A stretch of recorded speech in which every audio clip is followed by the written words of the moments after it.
Chapter 570, Not Admitting or Denying. A. Why is she looking at Mr. Fool? Audrey sharply noticed the hermit's subtle motion. This left her somewhat suspicious. From her point of view, this was an atypical response. Mr. Hanged Man was clearly mentioning something that had little to do with everyone. He was talking about the so-called sea god Kalvatua's ability to occasionally reply to its believers despite its apparent death. So why would Ma'am Hermit look towards Mr. Fool? Kalvatua's death, occasionally replying to its believers. Ma'am Hermit is looking at Mr. Fool. Could it be? Audrey's eyes lit up as she came to a conclusion. Could it be that Mr. Fool is the one replying to Kalvatua's believers? Ma'am Hermit knows about this, so.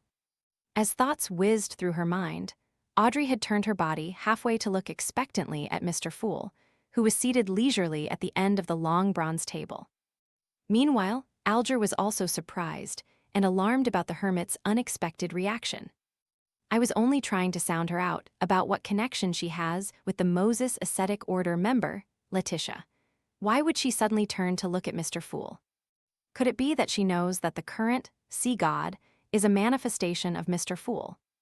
Her reaction implies this is highly likely. Before she was recruited into the Tarot Club, did she have a lot of secret exchanges with Mr. Fool and was already secretly working for him?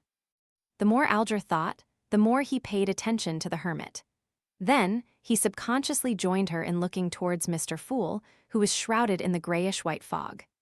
He, the hermit, and Justice turned around at different times, but their nearly unanimous actions made the magician Fours and company notice something amiss. Why are they looking at Mr. Fool? Does sea god Kalvatua's death have to do with Mr. Fool? Believing they were smart, Fours and Emlyn began guessing at the reason as they cast their gaze to the end of the long bronze table. Derek didn't know who sea god Kalvatua was, nor did he understand what it meant for it to respond to its believers even after its death. However, since everyone was looking at Mr. Fool, he naturally looked over as well. The world was late by a second, as though he was deliberating over something. He first scanned the Hanged Man, making him shudder in fear. Then, he changed the direction of his gaze.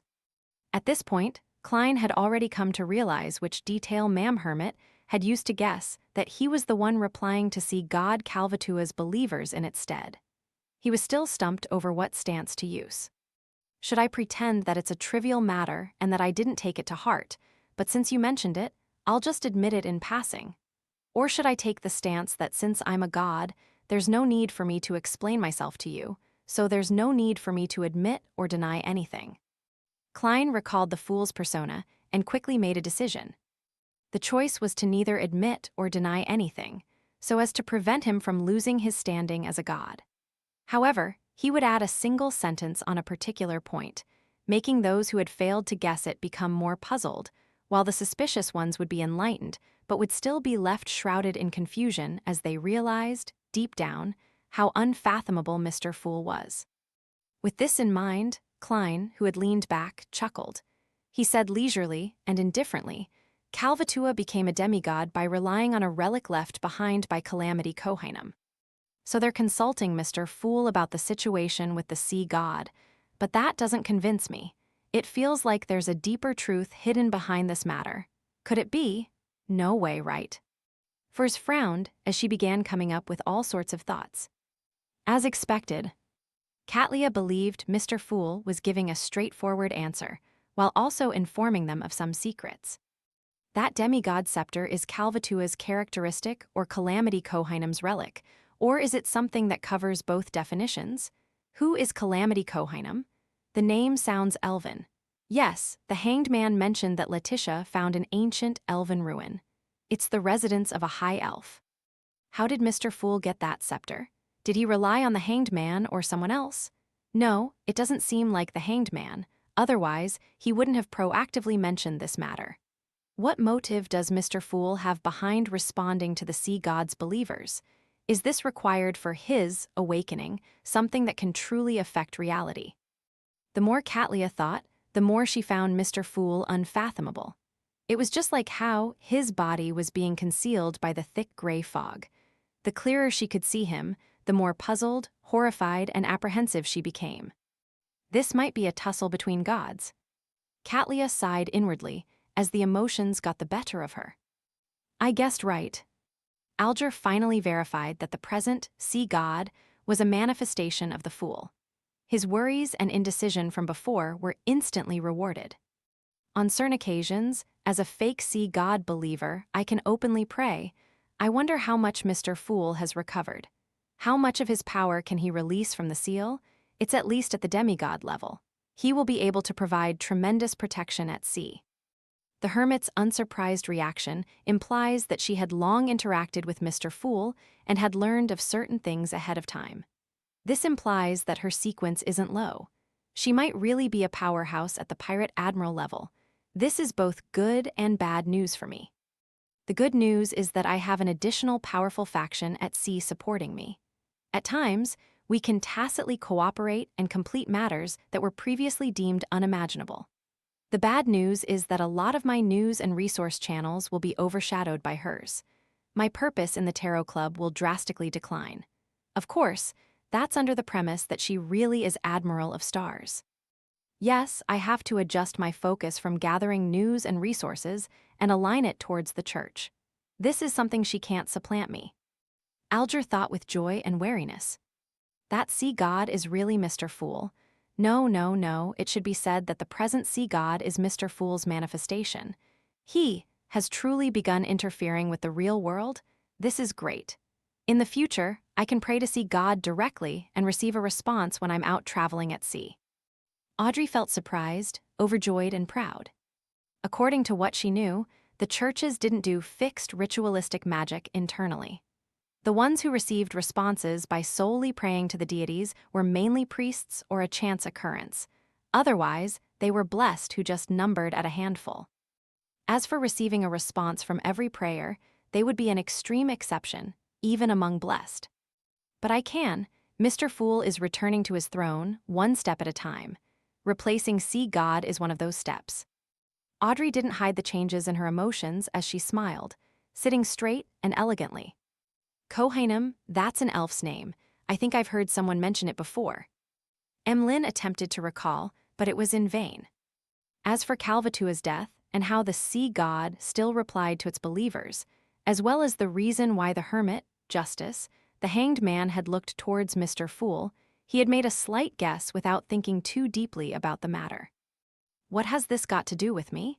It doesn't affect my saving of the Sanguine, nor is it anything of interest. Anyway, I can just pray to Mr. Fool if there are any problems.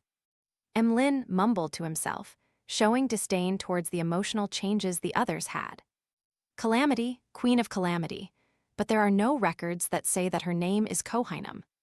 Derek turned his head to the left very slightly, a common tic he did when he recalled things.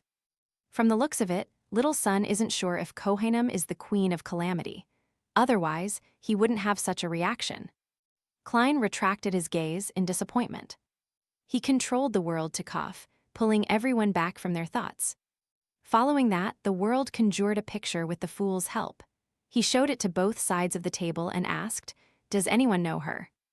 It was a picture of the red-haired Helene.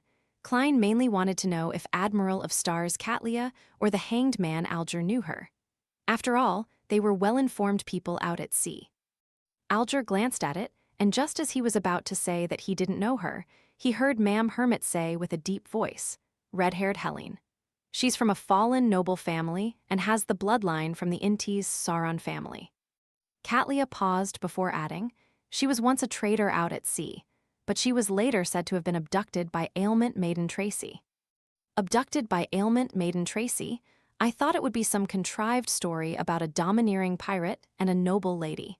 However, Tracy can be considered a domineering pirate. Heh. Klein instantly made some connections. Fors was still lost in her thoughts over the connection between Sea God and the Fool when she suddenly snapped to her senses. She acutely noticed that great opportunities lay in red-haired Helene and Vice Admiral Ailment's story as she began to daydream. To her regret, Ma'am Hermit had only said a few sentences without continuing. The Hermit knows Vice Admiral Ailment, however, that doesn't imply anything. Beyonders of a certain sequence or knowledgeable people will know who the 7 pirate admirals are. Their bounty posters are everywhere. The hermit is rather aware of matters over at Inti's. This is something that can be determined for now. The hanged man wasn't interested in red-haired Helene, only the hermit's real identity. With red-haired Helene's matter coming to a close, Audrey began considering if she should consult the others about the Mind Dragon. Unlike before, there was now the addition of Ma'am Hermit, who was of unknown character and dubious allegiances. This left her hesitant. After a brief deliberation, she said, "I recently sought out the traces of a Mind Dragon and went to a place which has the tradition of worshipping dragons." She had concealed the exact location, as the details might implicate her.